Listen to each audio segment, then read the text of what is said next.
थोड़ा सा प्रिसाइजली ये बता दीजिए कि अगर किसी के यहाँ इनकम टैक्स या ईडी की रेड पड़ती है तो किस तरह का उसको आप सलाह देना चाहेंगे as a consultant in short कि क्या करें और क्या ना करें। संपत्ति मेनली क्या होता है, देखिए आपके यहाँ पर मान लीजिए प्रॉपर्टी के पेपर मिल गए, आपकी प्रॉपर्टी कनॉट प्लेस में है, उसकी आपको पेपर मिल गए, तो रजिस्ट्री वो इनकम टैक्स वाले बोलेंगे कि ये प्रॉपर्टी 100 करोड़ की है और आपने रजिस्ट्री 1 करोड़ की करा रखी है, और आप डर जाओगे कि यार ये क्या, और वो आपको डराएंगे कि देखो हमारे पास अपने वैल्यूएशन ऑफिसर हैं, आप बिल्कुल ना घबराएं, वो आपको डराएंगे, आपको ब्लैकमेल करेंगे कि हम ये कर देंगे आपके खिलाफ, तो हम 300 करोड़ का केस बना देंगे, कि बोल दीजिए कुछ नहीं, जरूर बना दीजिए आप आपका बयान। हाँ, सेक्शन 132(4) के तहत वो आपकी स्टेटमेंट रिकॉर्ड करने की पावर उनको दे रखी है सरकार ने, वो रिकॉर्ड करेंगे। आप सारे क्वेश्चंस का बड़े कॉन्फिडेंस से आप रिप्लाई कीजिए। अगर मैं प्रिसाइज कर दूं कि आप एक तो सरेंडर ना करें, अगर आपकी अघोषित कोई संपत्ति पकड़ी गई है तो आपको घबराने की जरूरत नहीं है। आपने एक बार बताया कि 2 विटनेस उसके पास साथ जो रेड करने आए उनके उनके उनके साथ होना चाहिए, जो आपके लोकल हो, रिस्पेक्टेबल आदमी हो। यस, यही कह रहे हैं ना, पढ़े लिखे आदमी, पढ़े लिखे आदमी। तो सपोज कीजिए किसी के यहाँ पर अनडिस्क्लोज सोना मिल गया है, तो उसके बहुत सारे रिप्लाईज हैं, वो आप हमारे से जब कंसल्टेशन लेने आएंगे तो हम बताएंगे उसके रिप्लाईज कैसे बनने हैं। मैं बताना चाहूँगा कि जब इनकम टैक्स की रेट या ईडी की रेट, तो हम उनके जो प्रावधान है आयकर अधिनियम में और पीएमएल एक्ट में, उनके अंदर इतना प्रोटेक्शन दिया गया है, एक आम आदमी को इतना प्रोटेक्शन दिया गया है कि आपको डरने की जरूरत नहीं है।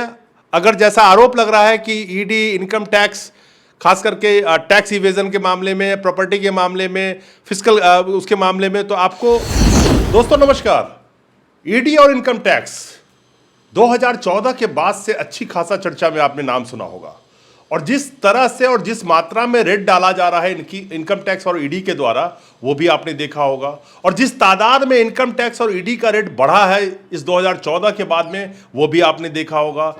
यहां तक आरोप लग रहे हैं कि ईडी और इनकम टैक्स का इस्तेमाल मौजूदा सरकार विपक्ष की राजनीति को खत्म करने के लिए या विपक्ष के लोगों के ऊपर करती है। हमारे साथ बैठे हैं सीनियर एडवोकेट पीसी यादव साहब। पीसी यादव साहब एक्सपर्ट हैं फिस्कल और टैक्स रिलेटेड इशू में। करीब करीब 2000 से ज्यादा केसेस इन्होंने किए हैं, टैक्स रिलेटेड केसेस इन्होंने किए हैं। इनसे आज जानने की कोशिश करेंगे कि क्या इनकम टैक्स और ईडी से लोगों को डरना चाहिए, और ये रेट जब डाला जाता है तो लोगों को क्या करना चाहिए, और कैसे एडवोकेट के थ्रू लोग अपने आप को इस पे सेफ गार्ड कर सकते हैं अगर उन पे गलत रेट डाला गया है, अगर गलत इनकम टैक्स रेट वगैरह डाला गया है। एक्सपर्ट है हमारे साथ, ज्यादा बातें यही बताएंगे। यादव साहब, बहुत बहुत स्वागत है आपका। धन्यवाद अरविंद जी, बहुत बहुत धन्यवाद। आजकल एक बहुत बड़ा इशू चल रहा है देश में कि जिस तरह से इनकम टैक्स और ईडी के रेट्स डाले जा रहे हैं लोगों के ऊपर, और सबसे बड़ी बात है कि ऐसा आरोप लग रहा है कि विपक्ष को डराने के लिए ये काम किए जा रहे हैं। मैं एक जनरल वे में जानना चाहता हूं कि आप एक्सपर्ट हैं ईडी और इनकम टैक्स रिलेटेड केसेस में, तो लोगों को क्या डरना चाहिए ईडी और इनकम टैक्स के रेट से, या जो बेगुनाह है, कोई कसूर नहीं है, फिर भी अगर उनको परेशान किया जाता है तो वो अपने आप को बिल्कुल ही बेफिक्र महसूस कर सकते हैं? अरविंद जी, बहुत बहुत नमस्कार आपको। सबसे पहले तो मैं ये बताना चाहूँगा कि आपने एक जो इशू आज जो उठाया है, जो मुद्दा आज आपने उठाया है, बहुत ही अच्छा मुद्दा है ये। 2014 से पहले का आप डाटा उठा के देखिए, लिमिटेड रेट्स हुआ करती थी, और इसके ऊपर सीबीडीटी जो भारत की सबसे बड़ी एजेंसी है, प्रत्यक्ष कर बोर्ड, उसकी गाइडलाइंस हैं कि आप रेड किन कारणों से और किन परिस्थितियों में रेड कर सकते हैं। कि एक असेसी के यहाँ जब रेट डाल दिया जाता है तो उसके क्या क्या राइट्स बनते हैं? कई जब दफा आरोप लगे हैं कि उनके राइट्स के भी वायोलेशन होते हैं रेट के दरमियान। क्या क्या राइट्स होते हैं? 100% वायलेशंस होते हैं, 101% वायलेशंस होते हैं, इसमें कोई दो राय नहीं है। इन्हीं चीज़ों की क्या होता है कि जैसे ही इनकम टैक्स की रेड हुई, आपके यहाँ पे 32-33 आदमी इनकम टैक्स की टीम के पहुँच जाते हैं, और एकदम दनादन आपको संभलने का मौका भी नहीं देते, और बोलते जी आपके यहाँ रेड होगी है। और इस देश का ये देखिए सिस्टम देखिए, डिस्पाइट द फैक्ट कि प्रत्यक्ष कर बोर्ड ने, सीबीडीटी ने 2 सर्कुलर जारी कर रखे हैं कि आप जब किसी के यहाँ घर रेड करने जाएंगे तो आप उसको कन्फेशन नहीं कराएंगे, उससे सरेंडर नहीं कराएंगे, उसकी इनकम उसको आप सरेंडर करने के लिए मजबूर नहीं करेंगे कि आप इतने करोड़ का सरेंडर कर दीजिए, इतने करोड़ का सरेंडर कर दीजिए। उस 2 सर्कुलर के बावजूद भी जैसे ही आयकर की टीम आती है वो सबसे पहले आपको बोलेगी आप इतना अमाउंट सरेंडर कर दीजिए फटाफट, हमें टारगेट पूरा करना है। अरे भाई कोई मल्टीनेशनल है, टारगेट पूरा करना है, किसने टारगेट पूरा करना है? हमें गवर्नमेंट ने टारगेट दिया हुआ है कि इतने करोड़ का आप सरेंडर लेके आइए। जो सरेंडर, मैं बोलना दर्शक को समझ में आना चाहिए, सरेंडर नहीं करना चाहिए, मतलब कन्फेशन हो गया एक तरह से, कन्फेशन कि भाई मैंने चोरी की है। भारतीय संविधान के अनुच्छेद 26 के तहत ये बताया गया है किसी भी व्यक्ति को आप अपने खिलाफ गवाही देने के लिए मजबूर नहीं कर सकते।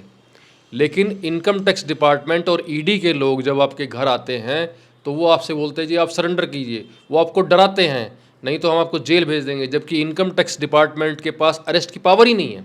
पूरे एक्ट में आप पढ़ लीजिए, उनके पास में पावर्स ही नहीं है अरेस्ट करने की। आपको वो आपको डराएंगे कि हम आपके खिलाफ ये केस बना देंगे, ये बना देंगे। आपने कुछ न डरने की ज़रूरत नहीं है, आप आराम से बैठिए। और जो आपको कोई दवाई लेनी है, आपके राइट्स ये हैं कि सबसे पहले तो आप उनके आईडी चेक कीजिए, अपना सर्च वारंट देखिए, सर्च वारंट में नाम आपका है या नहीं है। अगर वारंट में नाम नहीं है तो आप उनको विवश कर सकते हैं, आपके घर ना घुसे। प्लस आपने ये भी देखना है, एक बड़ी मजे की बात बताता हूँ अरविंद जी, जब भी कभी रेड होती है तो टीम के साथ में 2 independent witness of respectable image वो होने बहुत जरूरी हैं। वो सिविलियन हो सकते हैं, सिविलियन हो सकते हैं, पड़ोसी हो सकते हैं, कोई भी हो सकते हैं। उसमें भी अगर असेसी करदाता या जिसके यहाँ रेड हुई है वो ऑब्जेक्शन करता है कि भाई ये आदमी से मेरी दुश्मनी है, मैं इसकी विटनेस नहीं चाहता हूँ, ये मेरे यहाँ रेड में विटनेस नहीं देगा, तो वो उसको चेंज करना पड़ेगा। वो बाउंड टू उसको असेसिंग ऑफ जो रेड टीम आई है उनको वो हटाना पड़ेगा, दूसरे रिस्पेक्टेबल आदमी को लाना पड़ेगा सोसाइटी से। उनकी प्रेजेंस बहुत ज़रूरी है। और सारे प्रावधान इनकम टैक्स के अगर ध्यान से देखे जाएँ, सारी गाइडलाइंस पढ़ी जाएँ, सारे रूल्स पढ़े जाएँ, तो एक चीज़ और आपको क्लियर कर दूँ मैं, जब तक रिस्पेक्टेबल आदमी 2, वैसे तो 5 होने चाहिए लेकिन मिनिमम 2 आप रेड टीम नहीं लेके आएगी, वो रेड शुरू नहीं कर सकती आपके घर पे। लेकिन होता क्या है, ये लोग रेड पहले कर लेते हैं और रिस्पेक्टेबल आदमी बाद में लेके आते हैं। वकील साहब मैं इस पे डिटेल में भी आऊँगा, उस पर आऊँगा। मुझे थोड़ा सा प्रिसाइजली ये बता दीजिए कि अगर किसी के यहाँ इनकम टैक्स या ईडी की रेड पड़ती है तो किस तरह का उसको आप सलाह देना चाहेंगे as a consultant, in short, कि क्या करें और क्या ना करें? देखिए अरविंद जी, सबसे पहले तो ये बात ये है, वो आपको आपका घर पूरा रेड करेंगे। अगर आपके पास कोई अनडिस्क्लोज असेट मिली है तो भी घबराने की ज़रूरत नहीं है। डिस्क्लोज्ड हैं तो घबराने की बिल्कुल ज़रूरत नहीं है। और बाई चांस कोई छोटी मोटी या अनडिस्क्लोज असेट है भी जो आपने घोषित नहीं की है तो आप उनसे घबराइए मत, उनको बोलिए जी हम इसको घोषित करेंगे, जो निर्धारण वर्ष चल रहा है उसमें घोषित करेंगे। नंबर 2, हर करदाता को ये चाहिए कि वो कभी भी सरेंडर ना करे, उसको सिंपल भाषा में कन्फेशन ना करे, सरेंडर ना करे। या आयकर डिपार्टमेंट के जो लोग हैं वो आपको बोल रहे हैं कि आप इतने करोड़ का इनकम ऑफर कर दीजिए, वो बिल्कुल नहीं करना है आपने। आप बिल्कुल ना घबराएं, वो आपको डराएंगे, आपको ब्लैकमेल करेंगे कि हम ये कर देंगे आपके खिलाफ, तो हम 300 करोड़ का केस बना देंगे। कि बोल दीजिए कुछ नहीं, जरूर बना दीजिए आप आपका बयान। हाँ, सेक्शन 132(4) के तहत वो आपकी स्टेटमेंट रिकॉर्ड करने की पावर उनको दे रखी है सरकार ने, वो रिकॉर्ड करेंगे। आप सारे क्वेश्चंस का बड़े कॉन्फिडेंस से आप रिप्लाई कीजिए। जो क्वेश्चन आपको नहीं आता है या कोई आपके, मान लीजिए आपके यहाँ कोई संपत्ति मिल गई है, उसको आपको जानकारी नहीं है, तो आप उसको बोल दीजिए कि सर इस क्वेश्चन को मैं बाद में आपको रिप्लाई कर दूंगा, अपने अकाउंटेंट से सलाह करके क्लैरिफाई करके मैं आपको रिप्लाई कर दूंगा। लेकिन आपको इस तरह के डरने की ज़रूरत, वो डराएंगे कि देखो ये आपकी अघोषित संपत्ति है, हम इसके ऊपर आपको प्रोसिक्यूशन कर देंगे, ये कर देंगे। आप बोल दीजिए ठीक है जी, कोई दिक्कत नहीं है, आप कर देना, लेकिन मैं सरेंडर नहीं करूँगा। सन 2013 और 14 से पहले सरेंडर करने का कुछ लाभ था। लाभ ये था कि पेनल्टी नहीं लगती थी, लेकिन अब इनकम टैक्स डिपार्टमेंट ने अमेंडमेंट कर दी है, अब सरेंडर करने का कोई फ़ायदा नहीं है। अगर आपने सरेंडर किया तो आपको पेनल्टी लगेगी, 100% लगेगी। आपको फिर पेनल्टी कन्फर्म होगी तो आपको प्रोसिक्यूशन भी होगा, तब आपको वो लोग जेल भी भेज सकते हैं। तो इसलिए थोड़ा सावधान रहना तो चाहिए। इसको अगर मैं प्रिसाइज कर दूं कि आप एक तो सरेंडर ना करें, अगर आपकी अघोषित कोई संपत्ति पकड़ी गई है तो आपको घबराने की जरूरत नहीं है। आपने एक बात बताया कि 2 विटनेस उसके पास साथ जो रेड करने आए हैं उनके उनके उनके साथ होना चाहिए, जो आपके लोकल हो, रिस्पेक्टेबल आदमी हो। यस, यही कह रहे हैं ना आप? पढ़े लिखे आदमी पढ़े होने लिखे चाहिए, आदमी हो। जो जिनको एटलीस्ट ग्रेजुएट लेवल के, ये ना हो कि वो किसी चाय वाले को या किसी को पकड़ के ले आए। और रेड के दरमियान क्या वो मान लीजिए पूरे घर के लोगों को बिठा लेना या कैद करना, कुछ कर सकते हैं ऐसा? नहीं सर, ऐसा कुछ नहीं कर सकते हैं। रेड के दौरान, रेड जब डायरेक्ट की जाती है, सपोज करो XYZ पर्सन के यहाँ रेड की है, मतलब श्यामलाल के यहाँ रेड करनी है आज इनकम टैक्स डिपार्टमेंट को, तो वारंट में श्यामलाल का नाम लिखा होगा। अगर वारंट में श्यामलाल की पत्नी का नाम नहीं है तो उसको वो रेड नहीं कर सकते हैं। अगर श्यामलाल के बेटे का नाम नहीं है तो उसको वो सर्च नहीं कर सकते हैं। They are independent, they can go at that point of time. हाँ, आफ्टर उनकी तलाशी लेंगे, ठीक है, लेडीज़ की तलाशी लेडीज़ ही लेगी, जेंट्स की तलाशी जेंट्स ही लेंगे। तो सर्च वारंट जो होता है वो एक बड़ा बेसिक डॉक्यूमेंट होता है। हर करदाता को चाहिए कि पहले, सबसे पहले वो सर्च वारंट में अपना नाम देखे, प्रॉपर उसकी स्टैंप देखे, किसने उसको ऑथराइज़ किया है। डीजी अथॉरिटी एक लेवल होता है जो सर्च ऑथराइज करता है, उससे बिलो लेवल का ऑफिसर अगर सर्च ऑथराइज करता है तो वो सर्च इलीगल मानी जाती है। एक मिनट सर, और इसकी टाइमिंग पे कुछ नियम कानून है क्या? टाइमिंग पे कितने बजे से नियम- कितने बजे तक सर्च आप कर सकते हैं? सर्च जो है वो आपके यहाँ पर दिन के समय ही की जाएगी। हाँ, अगर एक बार 10 बजे के बाद ही की जाएगी। सर्च आपके यहाँ एक बार शुरू हो गई है तो वो कंटिन्यू हो सकती है अगले दिन भी, और उसका मतलब ये नहीं है कि वो आपको सोने नहीं देंगे। आपको बाकायदा सोने दिया जाएगा, आपको जो नेचुरल कॉल्स हैं उनके लिए टाइम दिया जाएगा, आपकी दवाई के लिए टाइम दिया। अगर वो ये लोग नहीं करते हैं तो इसको आप, ये टॉर्चर है और इसके ऊपर आप नेशनल ह्यूमन राइट कमीशन के अंदर उनकी कंप्लेंट कर सकते हैं। और ऐसा एक केस हुआ है बिहार का, जहां पर करदाता ने NHRC के अंदर कंप्लेंट की। उस करदाता को ना तो दवाई लेने दी, वो शुगर पेशेंट था, ना दवाई लेने दी गई, ना उसको वॉशरूम जाने दिया गया। उसकी वजह से उसका किडनी फेलियर हो गया। उसने नेशनल ह्यूमन राइट कमीशन में कंप्लेंट करी और उन सभी लोगों को सज़ा हुई, सबको सस्पेंड किया गया। तो इस तरह के सारे हमारे प्रोटोकॉल जो हैं, आजकल तो गूगल देवता है, वहाँ पर सब आदमी करदाता के क्या राइट्स हैं वो सब वहाँ दिए गए हैं। सर, वो पढ़ तो लेगा लेकिन डिफेंड तो करने के लिए काले कोट की ही जरूरत पड़ेगी सर। डिफेंड मैं, करने के लिए हम आप हैं जैसे अभी। एक्सपर्ट ही है, मैं सिर्फ एक चीज़ कह रहा हूँ कि जैसे कोई आदमी अपने आप को महसूस कर रहा है कि हमें फंसाया जा रहा है, हम पे गलत रेट डाला गया है, तो कुछ मैं एग्जाम्पल आपसे, आप क्लाइंट का नाम मत लीजिए लेकिन मुझे ये बता दीजिए कि कुछ एग्जाम्पल जो इससे आपने हैंडल की हो, जो बहुत ही कभी रेडिकुलस लगा होगा कि ऐसे रेट भी हो गए, देखो इसमें तो कोई केस ही नहीं बनता। सर, एक बिहार का ही केस था, वो SSC 75 साल का था, and it was a case of mistaken identity. वो रेड ऑथराइज की गई थी एक पर्टिकुलर नाम के आदमी के ऊपर, उसी नाम का दूसरा व्यक्ति उस शहर में रहता था, और इनकम टैक्स की रेड टीम उसके घर दूसरे आदमी के यहाँ पहुँच गई और उसके ही सर्च करके उसकी असेसमेंट फ्रेम कर दी। जो ओरिजिनल जिसके यहाँ करनी थी वो बिल्कुल फ्री हैंड चला गया। उस केस को हम लोगों ने हाई कोर्ट तक फाइट किया।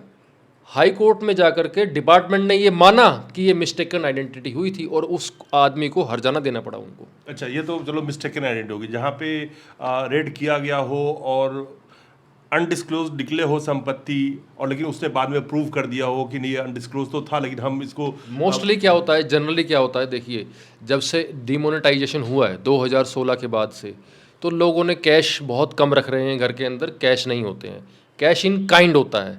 सपोज़ कीजिए किसी के यहाँ पर अनडिस्क्लोज सोना मिल गया है तो उसके बहुत सारे रिप्लाइज हैं।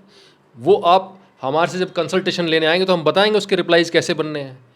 अब ये तो इंटरव्यू पूरा लेंथी हो जाएगा, बहुत लंबा चला जाएगा। मैं वही कहता हूँ, बस वही। अब जैसे किसी के यहाँ कोई संपत्ति, मेनली क्या होता है, देखिए, आपके यहाँ पर मान लीजिए प्रॉपर्टी के पेपर मिल गए, आपकी प्रॉपर्टी कनॉट प्लेस में है, उसकी आपको पेपर मिल गए, तो रजिस्ट्री, वो इनकम टैक्स वाले बोलेंगे कि ये प्रॉपर्टी 100 करोड़ की है और आपने रजिस्ट्री 1 करोड़ की करा रखी है, और आप डर जाओगे कि यार ये क्या, और वो आपको डराएंगे कि देखो हमारे पास अपने वैल्यूएशन ऑफिसर हैं, हम इसकी 100 करोड़ वैल्यू लगा करके और आपकी असेसमेंट कर देंगे।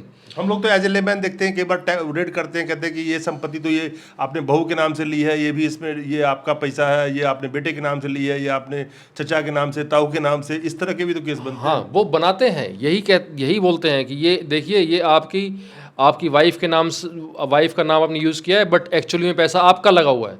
लेकिन ऐसा कुछ नहीं है। बेनामी प्रॉपर्टीज़ एक्ट जो आया है वो वाइफ को, बेटे को, बेटी को बिल्कुल उसके दायरे से बाहर रखता है। हाँ, अगर किसी नौकर की प्रॉपर्टी है तो फिर एक केस डिफरेंट बनेगा, तो उसमें आपको डिफरेंट रिप्लाई देना पड़ेगा। लेकिन वाइफ है, सिस्टर है, ब्रदर है, इनकी संपत्तियों को वो ये नहीं कह सकते कि ये आपकी बेनामी प्रॉपर्टीज़ हैं। मैं सर क्योंकि ये बहुत एक बड़ा लंबा विषय है और जिस पे मैं चाहूँगा कि सब्जेक्ट वाइज भी मैं आप लोगों तक ये मैसेज पहुँचाऊँ बाद में, कि केस वाइज बेसिस पे भी मैं इस पे आऊँगा आप लोगों के सामने में। लेकिन हमारे यादव साहब जो करीब करीब 20 साल से ज़्यादा अनुभव है टैक्स एंड फिजिकल केसेस का, और 2000 से ज़्यादा केसेस ये कर चुके हैं, 98% सक्सेस रेट है।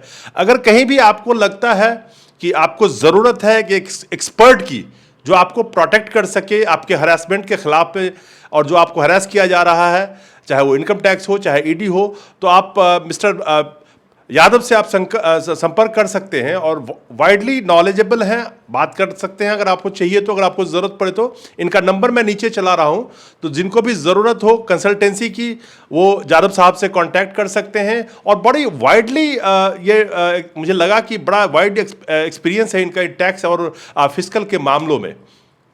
तो मैं वकील साहब, ये बहुत लंबा हो जाएगा। मैं वक्त पे लोगों पे एक स्पेसिफिक केस की चर्चा भी किया करूंगा जो बड़ा इंटरेस्टिंग केस हो, और किस तरह से कई लोग फंसाए गए होंगे या उन पर गलत रेट डाला गया होगा इनकम टैक्स और ईडी द्वारा, तो उस केस की भी चर्चा हम करेंगे।